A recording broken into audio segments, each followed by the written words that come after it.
প্ৰশ্ন হৈছে সোণাপুৰৰ জুবিন ক্ষেত্ৰত কাৰ চকু পৰিছে প্ৰাণৰ শিল্পীগৰাকীক লৈ কোনে কি স্বাৰ্থ সুৰক্ষিত কৰিব বিচাৰিছে হঠাতে ৰাতিটোৰ ভিতৰতে কোনে কেনেকৈ গঠন কৰিছে সমিতি আৰম্ভণিৰ পৰা নিস্বাৰ্থভাৱে জুবিন ক্ষেত্ৰত স্থানীয় লোকসকল আৰু স্থানীয় শ্মশান সমিতি জড়িত হৈ আছে কিন্তু হঠাৎ এতিয়া নিতৌ দেখা পোৱা গৈছে নতুন নতুন সমিতি এবাৰ শেহতীয়াকৈ নতুন সমিতি এখনৰ বেনাৰত জুবিন ক্ষেত্ৰত অনুষ্ঠানৰ আয়োজন চলিছিল আৰু অনুষ্ঠান হৈ গৈছে জুবিন মেনিয়াকছেন আৰু জুবিন ক্ষেত্ৰ পৰিচালনা আৰু তদাৰক সমিতি গঠন কৰিছে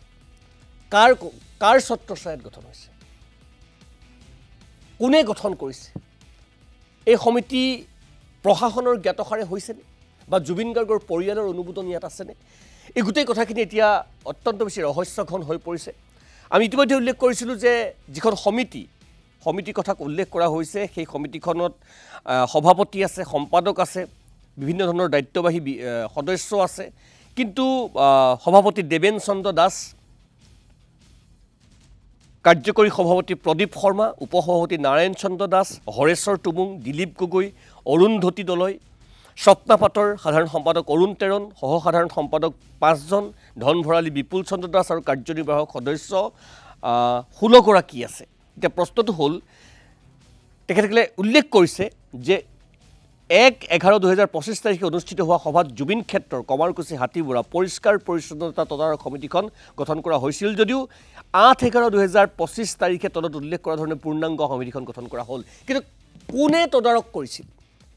কাৰ অনুমতি লৈ কৰা হৈছিল মিতালী কোঁৱৰ মোৰ সতীৰ্থ মিতালী কোঁৱৰ আছে টেলিফোন যোগে সংযোজিত হৈ মিতালী ইতিমধ্যে 2 মাহ পাৰ হৈ গৈছে কোনো ধৰণৰ ন্যায় প্ৰক্ৰিয়া সেয়া চলি আছে কোনো ধৰণৰ খবৰ বা খাটাং কোনো ধৰণৰ তথ্য আমাৰ হাতলৈ আহি পৰা নাই কিন্তু তাৰ মাজতেই এই ধৰণৰ জুবিন ক্ষেত্ৰ পৰিচালনা তদাৰক সমিতি গঠন কৰা হৈছে তাকে লৈ একাংশই আপত্তি দৰ্শাইছে একাংশই আকৌ তাত কাম কৰি থকা মানুহক কাম কৰাত বাধা আৰোপ কৰিছে মুঠৰ ওপৰত গোটেই প্ৰক্ৰিয়াটোত কিছুমান প্ৰশ্নবোধক চিনৰ আওতা আহিছে মই মিতালী কোঁৱৰৰ লগত যোগাযোগ স্থাপন কৰিবলৈ চেষ্টা কৰিম যে কিয় হৈছে কাৰ ছত্ৰছায়াত হৈছে জুবিন ক্ষেত্ৰ পৰিচালনা আৰু তদাৰক সমিতি গঠন কৰাৰ ক্ষেত্ৰত জিলা প্ৰশাসনৰ অনুমতি আছিল নে জিলা প্ৰশাসনে নিৰ্দেশনা দিছিল নে জিলা প্ৰশাসনে পৰ্যবেক্ষণ কৰিছিল নে বা অন্যান্য চৰকাৰী যিখিনি সংশ্লিষ্ট বিভাগ আছে সংশ্লিষ্ট মহল আছে তেখেতসকলে জানেনে জুবিন গাৰ্গৰ পৰিয়ালে এই ক্ষেত্ৰত অৱগত হয়নে মই পুনৰ মিতালী কোঁৱৰৰ লগত সংযোগ স্থাপন কৰিব বিচাৰিছোঁ মিতালী 2 মাহ পাৰ হৈছে এতিয়া আকৌ খেয়াল খুচিবতে নিজে সমিতি বনাইছে কোন এইসকল মানুহ আৰু তাত সমিতি হ'ব পাৰে পৰ্যবেক্ষণ তদাৰক পৰিচালনা সমিতি হ'ব পাৰে ৰাইজে কৰিব পাৰে কিন্তু তাত জিলা প্ৰশাসনৰ পৰ্যবেক্ষণ লাগিব অনুমোদন লাগিব এয়া হৈছিল নে মিতালী কোঁৱৰ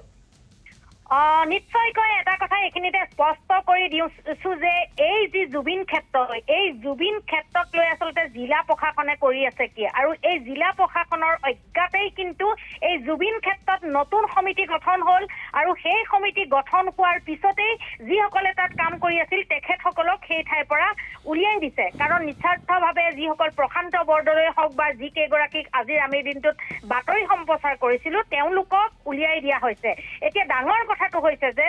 জুবিন ক্ষেত্ৰৰ যিসমূহ ধন বা সেই আশে পাশে থকা যি ভূমি তাক লৈ কাৰোবাৰ লোভ আছে নেকি আৰু বিশেষকৈ আমাৰ হাতত তথ্য আছে আমি তথ্য সহকাৰে বাতৰি দিনৰ ভাগত সম্প্ৰচাৰ কৰিছোঁ যিহেতু বিজেপিৰ একাংশ পালি নেতা বুলি ক'লেও ভুল হোৱা নহ'ব সেই বিজেপিৰ একাংশ পালি নেতাই এতিয়া জুবিন ক্ষেত্ৰ হস্তগত কৰিব বিচাৰিছে আৰু সেইখিনি বাতৰি আমি সম্প্ৰচাৰ কৰিলোঁ আৰু তাৰ পিছতে দেখিবলৈ পোৱা গ'ল যে সোণাপুৰৰ এখন পঞ্চায়তৰ সভানেত্ৰী আহি তেওঁ চাফাই গাই শুনালে কিন্তু সেই যে চাফাই গালে তাতেই স্পষ্ট হৈ গ'ল যে সেই যি চক্ৰ আৰু সেই সমিতিৰ যি 30 জন আছে সেই 30 জনীয়া সমিতিখন হৈছে বিজেপিৰ হাংগু পাংগু পালি নেতা আৰু সেইসকলে এনেধৰণে এতিয়া জুবিন গাৰ্গ ক্ষেত্ৰ নিজে হস্তগত কৰিব বিচাৰিছে আৰু দ্বিতীয় কথা হ'ল এই যে ছগৰাকী নিস্বাৰ্থভাৱে তেওঁলোকে জুবিন গাৰ্গক তাত যিদিনা আচলতে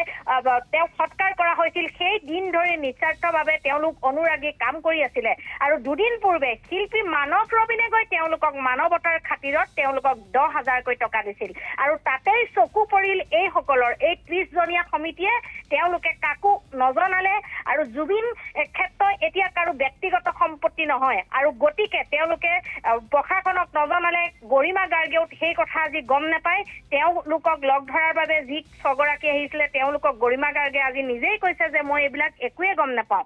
পৰিয়ালৰ লোককো নজনালে আৰু তাত যিসমূহ দান বৰঙণি উঠিছে সেইসমূহত আচলতে একাংশৰ চকু পৰিছে আৰু চকু পৰি হস্তগত কৰিব বিচাৰিছে আৰু ভয়ংকৰ তথ্য আহিছে যে জুবিন গাৰ্গ ক্ষেত্ৰৰ বাবে যি মাটি আবণ্টন দিয়া হৈছে 10 বিঘা কেবিনেটৰ সিদ্ধান্ত লৈ সেই ভূমি আচলতে দিয়া হৈছে কিন্তু তাক চোৱা চিতাৰ বাবে জিলা প্ৰশাসনৰ লোকৰ কোনো গুৰুত্ব নাই আৰু যাৰ বাবে বেলেগ লোক এগৰাকীৰ দুদিন পূৰ্বে সেই ঠাইত মৃতদেহ সৎকাৰ কৰা হৈছে সেইটো আটাইতকৈ ডাঙৰ কথা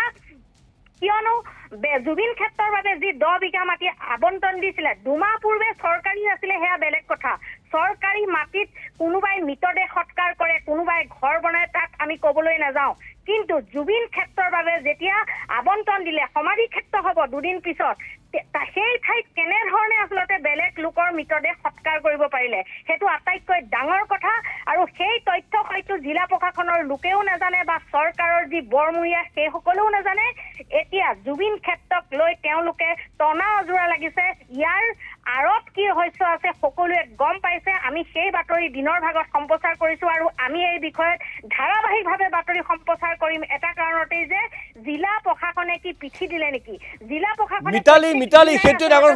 মিতালী মাটিৰ দালাল সোমাইছে জিলা প্ৰশাসন নীৰৱে আছে কোনো ধৰণৰ খা খবৰ নাই গোটেই কথাখিনি ৰহস্যখন হৈ পৰিছে এই মাটিৰ দালাল চক্ৰটোৰ পৰা জুবিন ক্ষেত্ৰ ৰক্ষা পাবনে নিশ্চয় নিশ্চয় সনীত কুমাৰ ভূঞা সেইটো আটাইতকৈ ডাঙৰ কথা কাৰণ যি 10 বিঘা মাটি আছে আৰু সেই 10 বিঘাৰ সমান্তৰালকৈ কাষত যিখিনি মাটি আছে সেই মাটিত আচলতে চকু পৰিছে এইসকলৰ আৰু আমাৰ হাতত তথ্য আছে যে দালাল চক্ৰৰ লোক এইসকলৰ লগত জড়িত হৈ আছে আৰু মাটিৰ লোভৰ স্বাৰ্থত এনেধৰণে তেওঁলোকে নিজাববীয়াকৈ সমিতি গঠন কৰি লৈছে তেওঁলোকে কৈছে আজি চাফাই গাইছে যিগৰাকী বিজেপিৰ সভানেত্ৰী তেওঁক যেতিয়া লগ পাম পোনপটীয়াকৈ সেই প্ৰশ্নৰ উত্তৰ দিব লাগিব আমাক তেওঁ আচলতে কৈছে যে এয়া কোনো ৰাজনীতি হোৱা নাই কি কাৰণে তেওঁ আচলতে ব্যক্তিগতভাৱে এই সমিতি বনাব তেওঁলোকে এতিয়া জুবিন গাৰ্গ সকলোৰে সম্পদ কাৰো ব্যক্তিগত সম্পত্তি নহয় এতিয়া পৰিয়ালৰ লোকেও জুবিন ক্ষেত্ৰক লৈ তেওঁলোকেও একো ক'ব নোৱাৰে কাৰণ এয়া ৰাইজৰ যিহেতু সম্পদ জুবিন গাৰ্গ আছিলে জুবিন গাৰ্গক লৈ এতিয়া ৰাজনীতি আৰম্ভ কৰিলে কিন্তু এতিয়া দালাল চক্ৰৰ চকু পৰিছে এই জুবিন ক্ষেত্ৰৰ বাবে যিখিনি আচলতে মাটি আবণ্টন দিয়া হ'ল সমাধি ক্ষেত্ৰ নিৰ্মাণৰ বাবে তাত চকু পৰিছে আৰু তাক লৈ জিলা প্ৰশাসনে একো গম নাপায় জিলা প্ৰশাসনে আচলতে ক'ত আছে তাত দিনে নিশাই মানুহ থাকিব লাগে তাত কিবা অঘটন সংঘটিত হ'ব পাৰে তাৰ প্ৰতি আৰক্ষী প্ৰশাসনেও চকু দিব লাগে কিন্তু এই সমূহৰ প্ৰতি তেওঁলোকে এইখিনি মুহূৰ্তত পিঠি দিছে মুঠতে এই জুবিন সমাধি ক্ষেত্ৰ আচলতে এটা সময়ত কোনোবাই যে দখল কৰিব সেয়া এক প্ৰকাৰ নিশ্চিত হৈ পৰিছে কাৰণ এয়া হৈছে প্ৰাথমিক মুহূৰ্ত আৰু এইখিনি বাতৰি